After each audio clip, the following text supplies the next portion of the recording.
There are so many cool things in Big Picture to choose from. So when I sat down and I thought to myself, which three big picture areas, big picture techniques, big picture functionalities do I pick for this video? I have to say that this was quite a challenge. But I thought to myself, okay, let's focus on three most popular areas: planning, measuring the execution, and also resources or resource planning. And then I thought, which three things of big picture would benefit you the most, right? Which ones would you benefit from the most? And I came up with three that I think you're going to like. So these are the ones I'm going to show you today. Before I go into this, please bear in mind that this video is part of our effort to deliver high quality training and learning materials for the Atlassian ecosystem in general. And we do specialize in project management in this area. And we offer paid services in this area as well. So if you will want to follow up after this video and discuss some of the challenges, problems, pain points that you have, I'll be more than happy to do that. And also towards the end of the video, I'll tell you about one other thing that can help you elevate your current knowledge regarding big picture, specifically if you're interested in that. Now, let's get into the examples they've prepared for you today. So the first one will be connected with the planning process.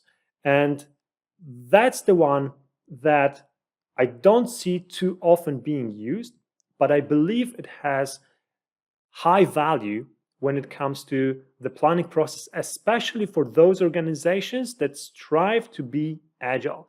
I'm not saying completely agile because most of our customers are working hybrid, so they are somewhere in between the agile and the waterfall or cascade approach.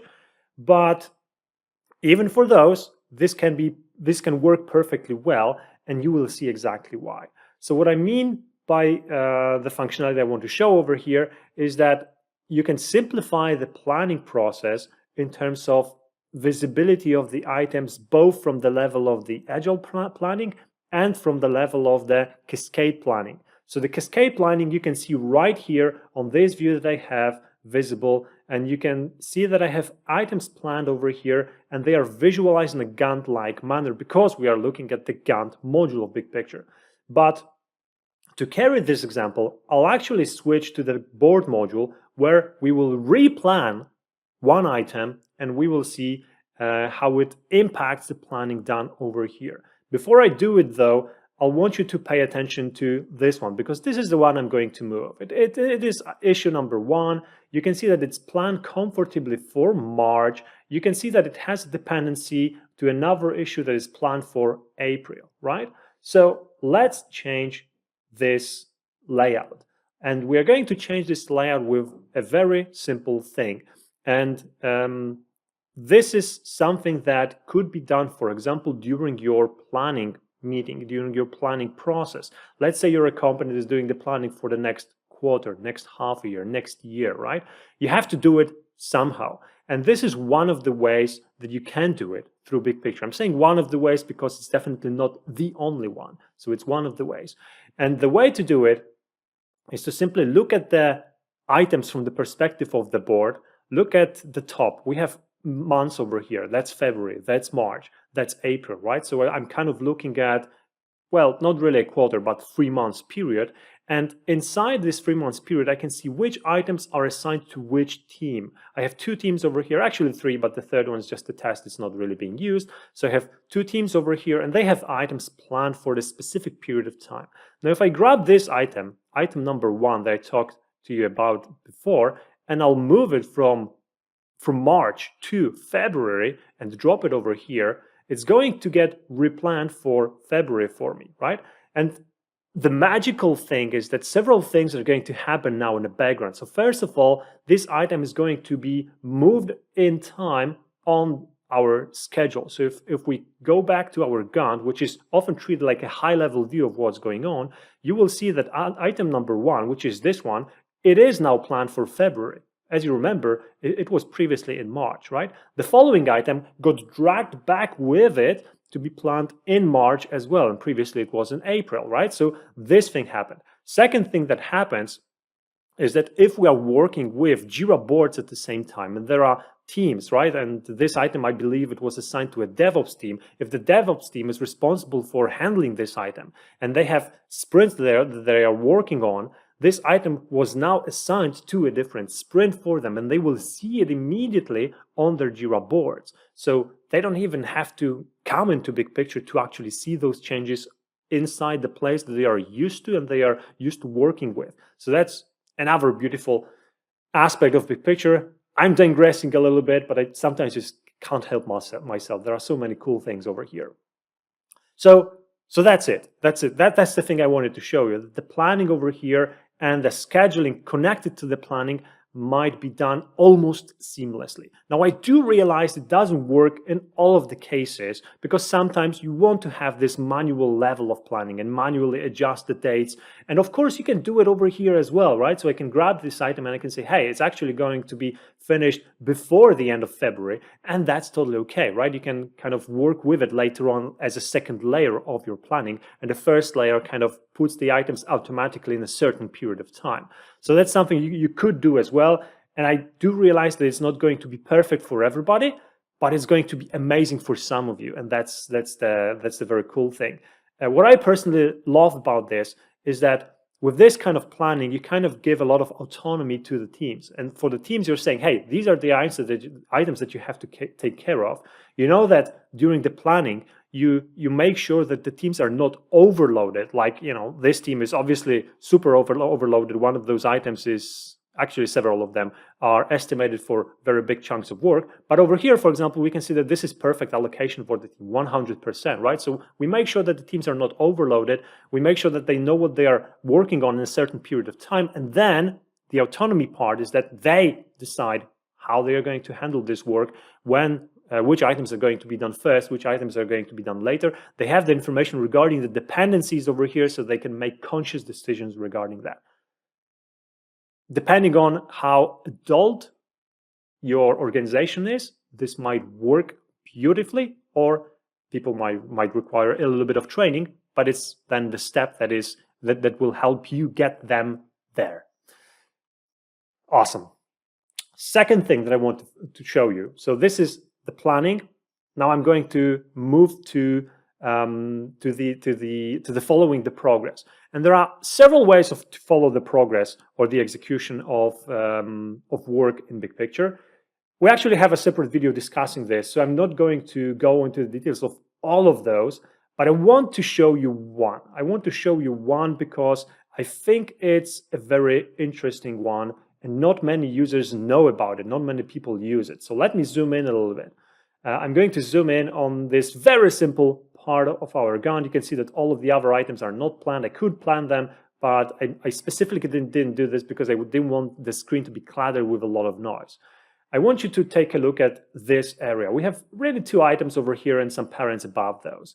And the items over here, the first one is completed. The second one is blue, which means in progress with my setup currently done. And you can see also the marker over here that marks today, 25th of June, right? So this is today.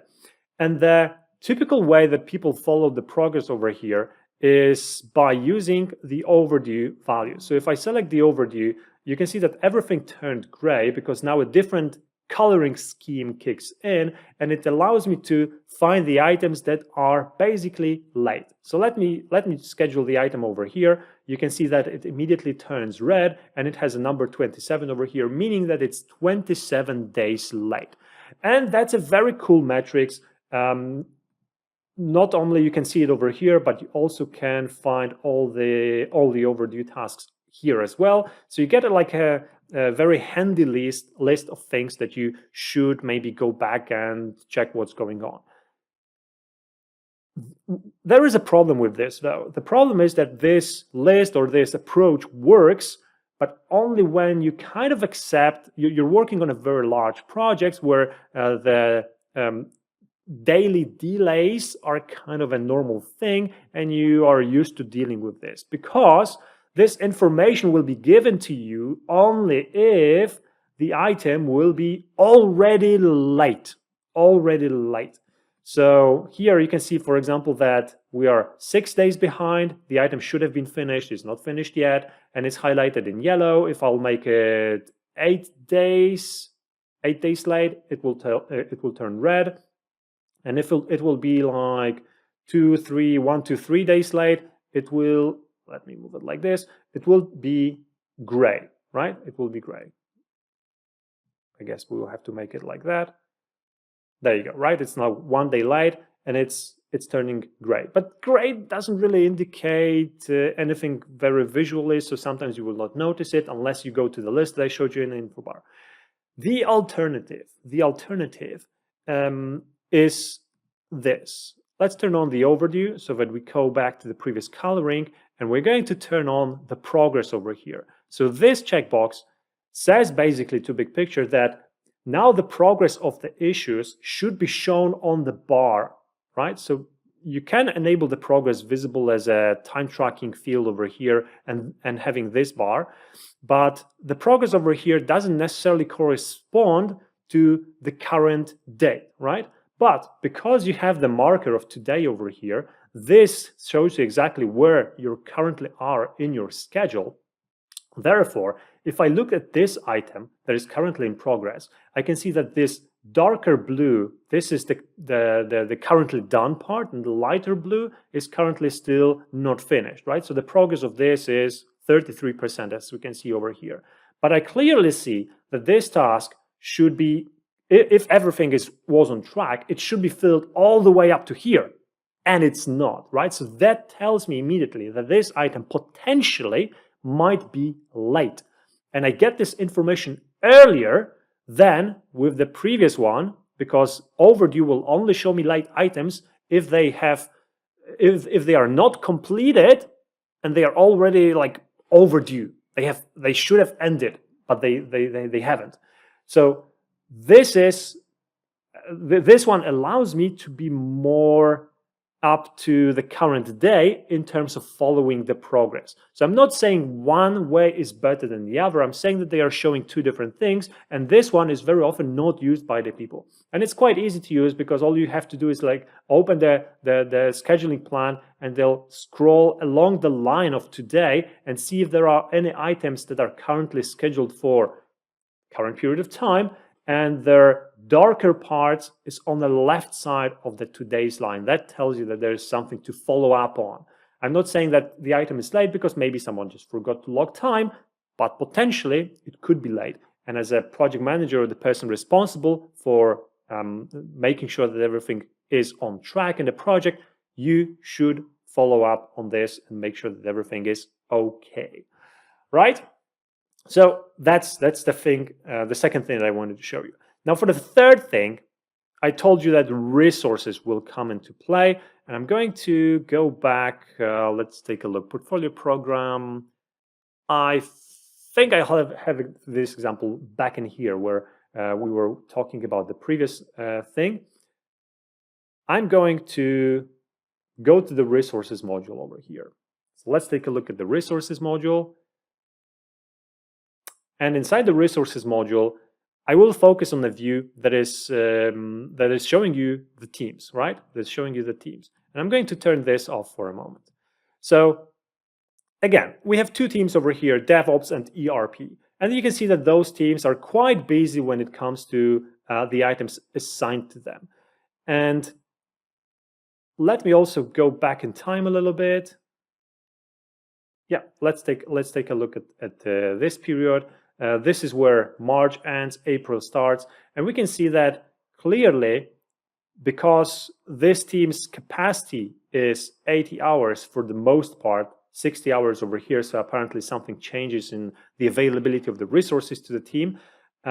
We can clearly see where this team is fine when it comes to the workload and when this team is overloaded when it comes to the workload. And now imagine that we are in a planning process. We are in a planning process and where we want to make sure that the work that has to be done can actually be done. So that means that we have the resources, capabilities to cover this.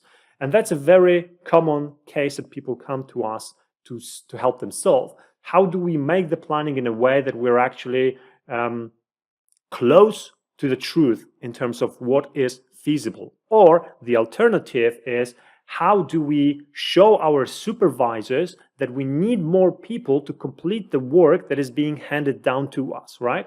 So both of those scenarios will be addressed by this example. Because when you're doing the planning, when you're assigning the issues to the team or individuals as well, because you can do the same thing on the individual level, then this coloring over here will show you the periods of time where you're not really going to be able to complete the work, and a periods of time where you have more time than you need, or more resources than you need, of course, right? So then you know that, okay, in this period of time we will need someone else if this has to be done here. Of course, the balancing of the tasks comes into play as well, so you could reschedule some items to April to make sure that we actually have more leeway over here. But maybe this job has to be done over here, and maybe then you need to subcontract someone that will help you deliver everything that is planned for this period of time.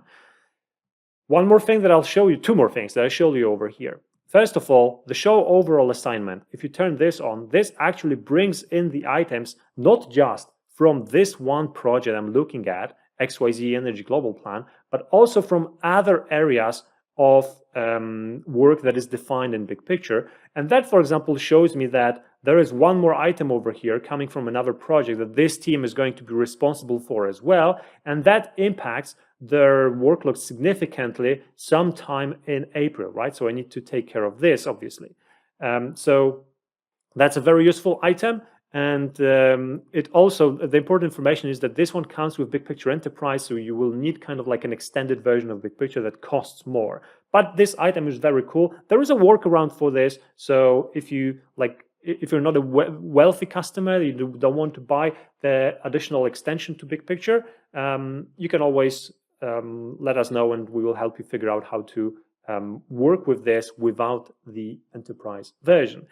And last thing I want to tell you is that you can do this on the level of individuals, you can do this on the level of teams, and if that would be not enough, you still can do this also on the level of skills. So I don't think I have an example of this defined over here. I didn't do it before the presentation, so I'm just going to open the skills panel and take a look at it. But the information is that you can do it with skills, or I actually have some numbers over here, so that's cool.